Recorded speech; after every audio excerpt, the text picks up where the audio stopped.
into our first story of the day. We got some politics going on because the midterm closing arguments are happening right now, and the fate of the world rests on economic fears as per usual. With an important midterm election underway, New Jersey voters are making their choices at a time where the state's monthly unemployment rate has dropped near to historic lows. The strong job numbers, combined with the recent news that the nation's gross domestic product, or GDP, grew ahead of expectations during the past quarter, have been welcomed by Democrats who currently hold a majority in New Jersey's congressional seats. President Joe Biden said on social media in response to the latest GDP report, quote, "Our economy has created 10 million jobs, unemployment is at a 50-year low, and U.S. manufacturing is booming." However, for the past several weeks, it's been the Republicans on the offensive when it comes to talking about the state of the economy. Playing a leading role in the GOP's messaging are concerns of national inflation rate that has routinely been running at or near historic highs in the wake of the COVID-19 pandemic.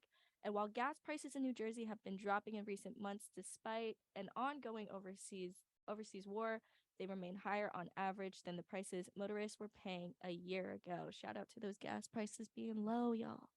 That really helped my pockets. But obviously, like a main concern coming out of the pandemic, especially, is going to be economic concerns. Just because I feel like though we've been making really great strides, I think as regular citizens, it's been hitting us the most in like the working class, normal, maybe low class as well, have been feeling the brunt of inflation going up and down and these gas prices and things like that. So it's like normal fears that all these closing arguments are going to be like, so what are you going to do with our money?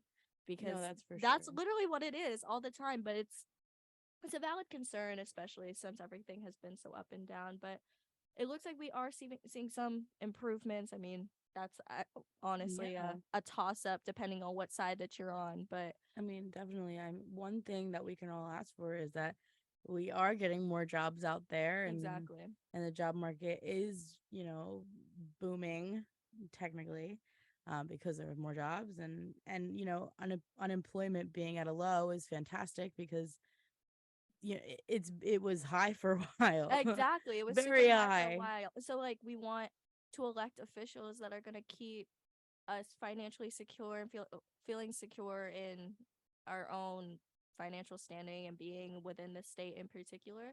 So which is a good reason why it's important for people to read up on these issues, read up on candidates if you feel like if this is something that you're interested in, because right now it's voting time. And it's So a good reason for people to vote. it's a good reason for people to vote. Of course, do your due diligence to society, as they say, but Due or due diligence. diligence. I don't know, be proper citizens and things like that. But Be a good it's never citizen. not important to be knowledgeable on your candidates. Oh, for sure. So I wish I was more knowledgeable on my candidates half the time. real, I Because feel like sometimes I just don't. sometimes I think these elections sneak up on like people in general. Like me, Yeah. every time it's like, oh, it's election time, and I'm like, what? You're like, what do you mean it's election time? I I thought I know. just voted. I literally just voted 4 years ago. Yeah. You And know, I always forget there's like other elections going on, and I feel like that yeah, becomes more apparent as we get older because I know for sure when I was 18, well, I was 18, it was the 2020 election anyway, so that was the that is first thing I true. voted for. And after that, I was like, okay, wait 4 years now. You're like, well, what's next? But But that's the best thing is that it's not waiting 4 years. There's so many exactly. other things to vote for, like the midterms, and which are very much here, Right. and things like that. And You know who makes it really apparent? People on campus. On Montclair State's campus, we have like voting little events and things like that where people help you register to vote. And when I see them on campus, I was like, okay, that when you start seeing them pack up or start putting the yeah, booths out and stuff, I was like, all right, it's time. It's time to figure it out. So exactly. And people are starting to get their absentee right, ballots because we are a college campus, so there are plenty of people that are out of state or just out of their county. right, So, and we do have spots on campus where people can put their absentee ballot in when they're done That's actually true. filling it I out. think there's a box in front of Machuga Hall. Yeah. Yes. Yeah, there's one next to Machuga Yeah. Hall. Yeah. Yeah. I think there's a second one somewhere, but I'm not quite There sure is what a that is. second I one. think it might be on the Freeman side of campus, Probably. Freeman Hall. So they have But somewhere to go, but yeah, so if yeah. our MSU people, there is one outside of Machuga if you are interested. But Mhm. yeah, that's our little midterm closing argument Yeah. update. I think there's a little some going on with the Secretary of There's State. there's a lot going on with, you know, voting futures and the Secretary of State because it is just that time of year. Right. So the New Jersey Secretary of State had a voting futures text messages containing voter misinformation. Ugh. Confusing text messages labeled by the New Jersey Secretary of State as misinformation were sent to voters, and this comes as voters across the state headed out this past weekend for in-person early voting. It set a new record at 10 locations throughout Monmouth County. But text messages sent yesterday by the group Voting Futures caused some confusion. The group says they sent images of drop boxes in early voting locations, which some voters may have confused with their election day polling locations. Secretary of State Tahisha Way says that the texts are misinformation. Way wrote in a statement, quote, voters should know that your state and county election officials are the best source for trusted, verified information about our elections. We strongly caution voters against relying upon unverified sources when making a plan to vote, end quote. Similar texts went out to voters in Kansas, Illinois, North Carolina, and Virginia. Hamlin says, quote, we do want everyone to go out and vote. We also try our best to cut down on misinformation every single year. End quote. And information being correct is so important for things like this because, like we had just said, oh, there's a ballot box in by Machuga. That is correct information. Because if you're telling people the wrong information, then they're not doing things correctly, they're not voting correctly, and their vote then won't count. Exactly. And off of a country that's literally based on everybody getting to vote. Yeah. And everybody getting a say It's in not what very happens. democratic. It's not democratic. It's not fair. Yeah, I think misinformation being spread is something that is very important because, you know, we need to make sure that people are getting the correct information so they can do everything correctly. For sure. And I feel like when you're in a position here where you're supposed to keep future voters informed, that's literally the whole name of your organization is Voting Futures. You should proofread your information. You should probably really fact check it and make sure you're giving people the right information, just because it seems sketchy and it, you know, it was probably a slip up and stuff like that because stuff happens, people make mistakes and things like that.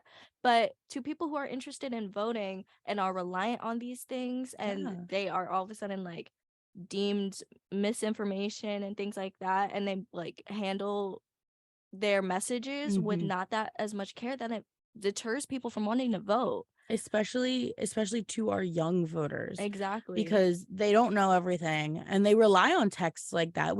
I know personally, I look at my texts, and young voters, you know, our phones are our lifelines. Exactly. And text messages being sent is how we're going to pay attention to information. And for it to be wrong, then there's all these young voters, the future voters for the Voting Futures, and they're not getting correct information to do these things right, that's why these things are so important. Like, if you're going to send out a message that important, you should be making sure that it's proofread, it's confirmed. You should have about 3 or 4 people confirming that. Exactly. Because I just feel like that's not a hard ask. And I feel like that's something we often see in a lot of things that go out into the media world. Just people don't proofread their stuff. They don't fact check their stuff. And now I hope this doesn't impact what those people who receive those messages feel about voting now, just because they probably signed on to this messaging service thinking, yeah, they'll let me know where I need to go. And now it's just like, oh, I guess they're not letting me know the proper way or proper place to go. And that's, I guess, I tried. You know what I mean? Like, if it were me, it's just like, oh, I'd hang up the hat. Yeah. And as somebody who works in social media, like, I know the importance of like making sure that the correct information is coming out and that everything is true. And, you know, and in my case, like, I do socials for the station, like, so it's not as important as like voting, but still nonetheless, but I literally always, if I'm not sure about something, unless I'm 100% positive about something, Right. if I'm not sure, I'm double checking, I'm triple checking. I go to whoever requested the thing. Oh, this is correct, right?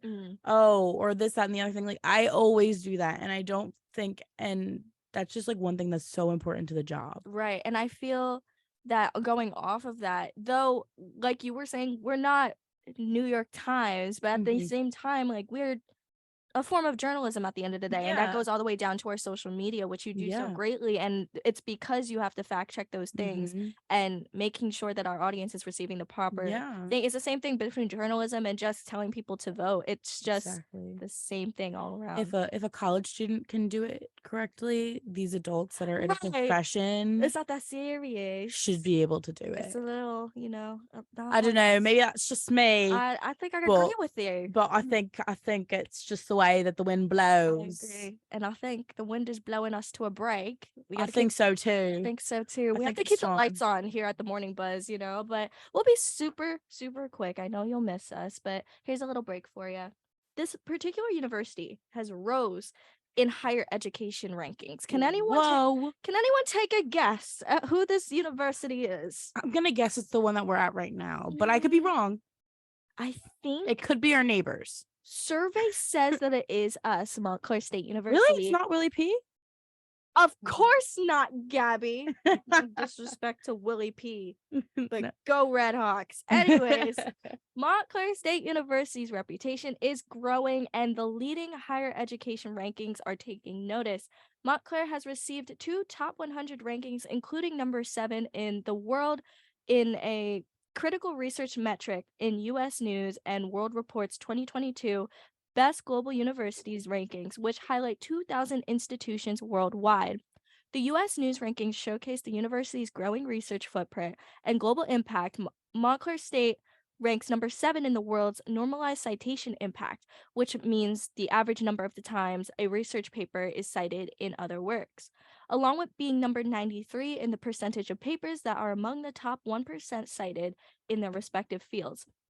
Overall, the university rose to 159 spots to number 1008 in the 2022 rankings. Montclair has also been ranked number 90 in the nation among more than 1,500 institutions in Washington Monthly's 2022 College Guide and Rankings, which highlights institutions displaying excellence in social mobility, research, and community and national service.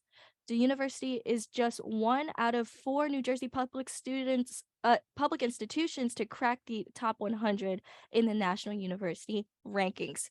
Go Red Hawks! Go Red Hawks! Go Red Hawks! Montclair State University. It's all here. That's fun fact. That's like not our slogan anymore, but I don't know what our slogan is. It's not. It hasn't been for a little bit. Really? But I feel like people hung on to it's all here for the bit. Yeah, and but now it's not. I don't think it is anymore. No, isn't it Carpe Diem still? Like, that's just it. Something like that. No, but like we are the worst. Yeah. We are the worst. But regardless, Carpe Diem. I'm gonna say it's all here. You belong here. Go it's Red all Hawks. Here. Go Birds. They said. Oh no, people are catching on that it's not all here. We need to change the slogan. Change it. We got some things here according to these reports. Yeah, but it's not all here. It's mostly here. It's mostly here. It is mostly here, and I can get behind that. You know, I mean, I could use a Starbucks. Use a Starbs, but this is really cool to see our school growing and things like that. Yes. I think it has to do with the great leadership that we have here at Montclair State, and I feel that our administration has been super, super supportive in our students and really wanting to see us succeed. Shout out President Capel. Shout out President Dr. DJ Capel. DJ Dr. K or whatever. DJ Dr. K. But what's really cool about this is particularly the research moment that I want to highlight, because Montclair State has been absolutely destroying the research department. I think our STEM students are absolutely incredible. They know no bounds and just keep breaking strides. They work so hard. I know so many STEM students, and either they are incredibly hard workers and they're struggling, or they're just incredibly hard workers and they're doing everything. So it's either way, but that just shows, even with the struggling, that shows that the work is hard work. Exactly. And it's good. It's a good education that you're getting, because I mean, no good education is easy. Absolutely. And You Gabby, know? I don't know if you remember this from last semester's Buzz when we interviewed Charles Nzeno. I Mhm. can't remember how to pronounce his last name. I apologize. But he had won a national award for his lung cancer research project. Do you remember Yes, that? I do remember that. That was someone here, y'all. Like, Yeah, that's isn't that insane? incredible. And Yeah. it's him and all these other students who just make great strides. And also, we have like such great research opportunities on Yeah, campus too. I always see exactly. ads for sociology research, psychology Mhm. research, any bio or chem research happening. And it's like every time you take a psychology course or like beginner psychology course, you have to do so many credits for Sona. Yeah. And which that is our thing, which is that is our resource for research projects and all that stuff. And you have to participate in so many experiments, you know. Yeah, and Eh, any research projects like that. yeah, and it's very interesting. I did a couple and because I had to, because I took a psych 101, and but it just shows that like there were so many ones that you could participate in, Yes. and they were all very interesting. They were all right. I participated in one. I took a leadership psychology class, Mhm. and that's the class that all the RAs have to take when they're Mhm. new. Shout out Res Life. Anyways, it was basically a survey about being an RA, but it was weird. I had to watch Yeah. puppets like talk to each other Oh, and figure out what they were talking about. But I did get 2 interesting. Sona credits. So there you go. I don't need them. But you have them if you ever do. That's true. If I ever decided to be a STEM major today, Or just take a psych course. or take a psych, You could. I got the credits. And the psych courses are actually quite interesting They here, really for being are. honest. I Because took psych one. is so big here, you know? It is. I feel like everybody knows at least one psych major. I know like 7. Exactly. That's what I'm saying. At least I one. think one is like an understatement at this At point. least 2 or 3. You doing icebreakers? Like, what's everybody's major? Psych, journalism. Yes, that's That's literally literally it. it. Psych and journalism, and then maybe one nursing. I know a lot of nursing majors. But like I had taken a course, and I'm not a psych major, mind you. Like I am a TVDM major through and through. And it was just so incredibly interesting to me. And I actually did well in the class just because I was so interested in what was being said and what was being taught.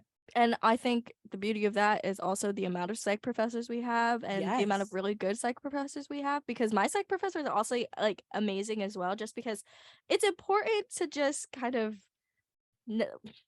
dumb it down to so to speak for Yes. people who just like can't really understand it that well. If you Where talk science is in not their thing. yeah, you know, I'm not a science girly. I accept that. I have no issues with it. Like Yeah. whatever. But you know, it's good that the university takes strides to have classes that are gen eds and stuff like that we kind of have to take, but it's also palatable for people who are interdisciplinary majors and just don't know what's going on, because you can kind of share in the joy of having our research Appreciate it. ranked so highly and Yeah. appreciated, because we get it to Yes. like not the extent that they do, obviously, of No. winning awards for cancer research, but we feel that for them just because we understand the amount of work that goes into it. So go Red Yes. Hawks. I've said that like 50 times already, But you know what? but we're proud. Once again, go Red Hawks. But one more time, go Red Hawks. Here on 90.3 WMSC, we got some Taylor Swift stuff to talk about. Gabi, what's going on with her? Taylor Swift, guys, she apparently makes history as first artist with entire top 10 on Billboard Hot 100, led by Anti-Hero, whatever, at number 1. Ooh. Taylor Swift scores one of the most historic weeks in the 64-year history of Billboard Hot 100, as she becomes the first artist to claim the survey's entire top 10 in a single frame.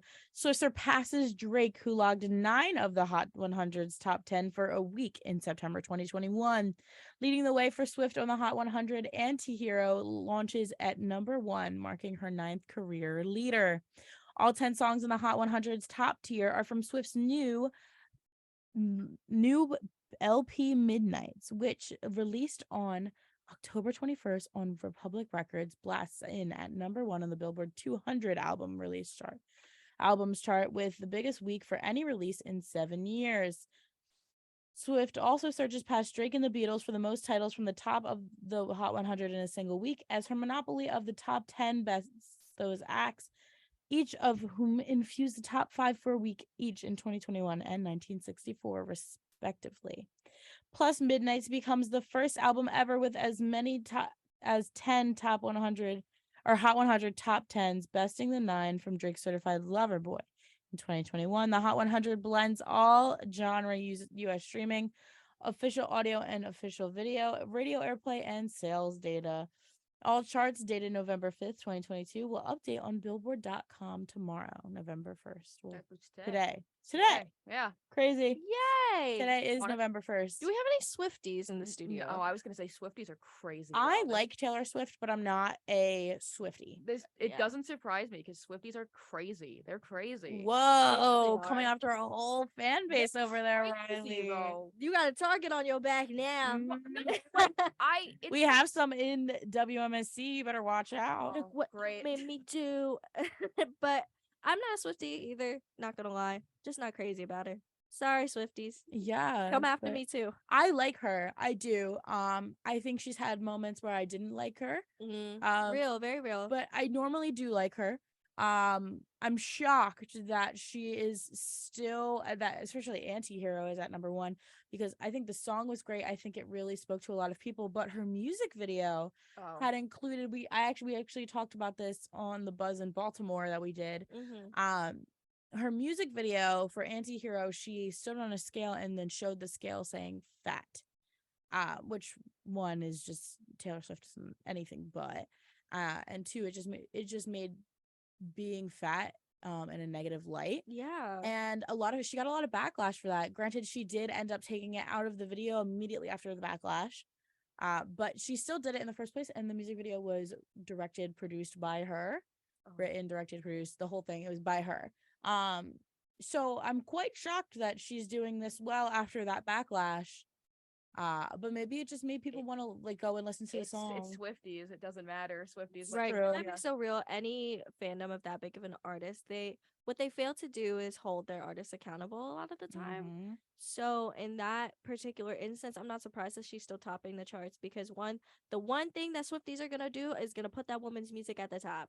Because the fact And that they she's did it. surpassing Drake and the Beatles, She's record breaking. she's record breaking. And at that point, I just feel I'm disappointed at what she did in her music video, and I feel like people should hold her accountable because no one's really talking about that. No. And they're more so talking about, oh my god, Taylor's at the top. Taylor does have a new album. Like, oh my god, oh my god. But it's just like I'm tired of putting artists on a pedestal when they Yeah. do things like that. Mhm. And yeah, sure, she's a talented woman. She makes great music, and she got to the top 100s for a reason. But she Mhm. also did something like very distasteful and really tone deaf. Yes. Which is really gross in my opinion. No, but- I 100% agree. Also, hot take, I didn't love this album. A lot of people were like, "Oh, it's so good." No, blah, I blah, heard a blah, lot of blah. people saying she put the mid in Midnight. So Hey, yo. got No, see, I've only heard good things about it, and maybe that's because I know a good amount of Swifties, but it was just, I don't know, like I tried listening to it I tried so hard to listen to it, Yeah. and I didn't like it. Yeah. Maybe, and maybe it just wasn't my type of energy, which happens, That's fair, like yeah. that's a thing, but like it can be good, but just not for you. But I don't know. I've liked Taylor songs in the past, and I did not like this album. That's fair. Like I said before, her music just doesn't rock with me most of Yeah. the time. I'll sing, what's that song with the Romeo and the Juliet? Love Story. Love Story? Yeah. I'll bop to some. That was back in her like That's, like, country really phase. old. Yeah. Her those- country pop The phase. country pop. I got it. I you loved know? that phase. That was my favorite Taylor phase.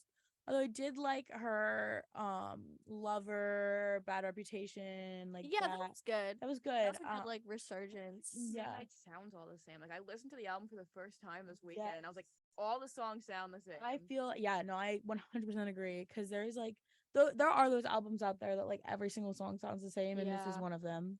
Ew. And it's just like because it's like if I don't like the one song, then I'm not gonna like any song on the whole album. Yeah, I have this rule: if it doesn't grab my attention in like 40 seconds, it's done. Yes. No. Like, I'm very much the And same 40's way. pushing it. Because if you can't grab my attention in 40 seconds, what makes you think I want to sit through the first 40 seconds of the song just to get to the good part every time I listen Real. to it? So Like I'm real. not going to. I'm simply not going to. But yeah, congrats to Taylor, topping the charts as per usual. But also, you know, it's important to hold celebrities accountable Yeah, for the but things we actually should be talking about. can we hold celebrities accountable for their Halloween costumes? Yeah. Questionable, depending on what it is. But Megan I Fox think, and Machine Gun Kelly. that one's tricky. But let's talk about it. So, Megan Fox and Machine Gun Kelly were outraged Christians over this Halloween costume when they posted an image in their provocative his and hers Halloween outfits on Instagram. So if we're angering Christians, you know, it's only a given of what they could have possibly dressed up as. They were dressed up as a priest in black and red robes holding a leash around Fox's neck, and the actress was wearing black lingerie and fishnets. So MGK was in the black and red robes. And Fox captioned the set of pictures, quote, "On Sundays we take communion." The post also included a clip of Kelly feeding her what appeared to be sacramental bread. Someone wrote, quote, "No one should ever mock someone else's religion," along with, quote, "the humiliating and degrading things people do for social media." So, how do y'all feel about this? I think they've just been so weird and scandalous since just they gonna started to say- get together. I would say their relationship has just been like So odd. Yeah, And like I want to be like, how dare you, blah blah blah, but they're just so weird.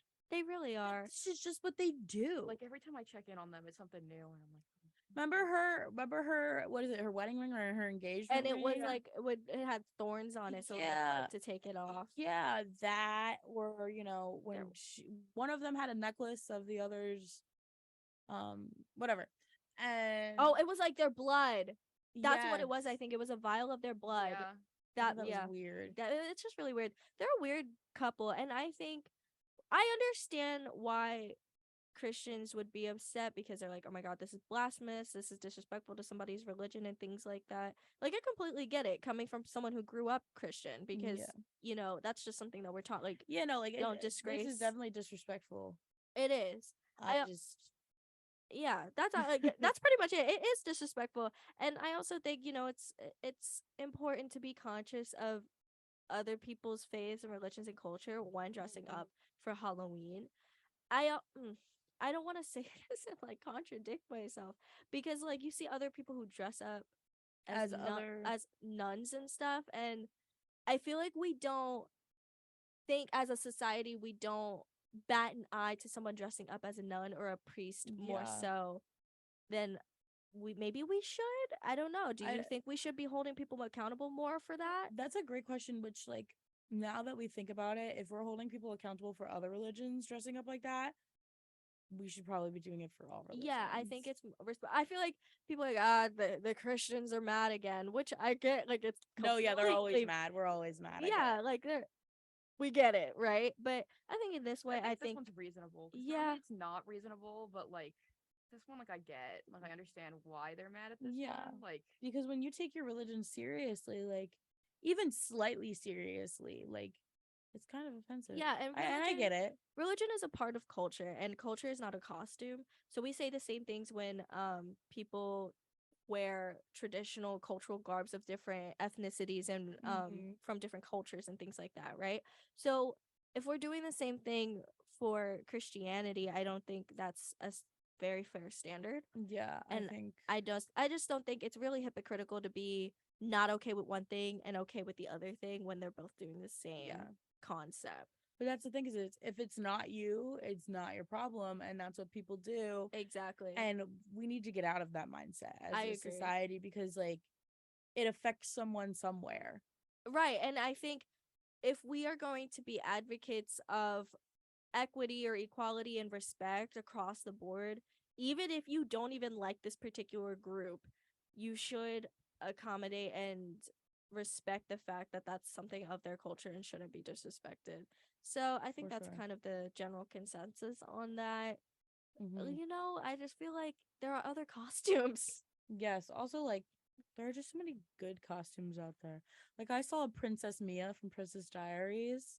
Oh, It was phenomenal. I love that 10 out of 10 with costume. the headphones. Yes, with the headphones, It's the so sunglasses, the cute. tiara, the purse, and the white tank top. It was so good. See, And that's a good costume. why couldn't they have been Princess Mia and Chris Pine, whatever his name was in the Yes. Oh, yeah. That would've been He cute. was Nicholas.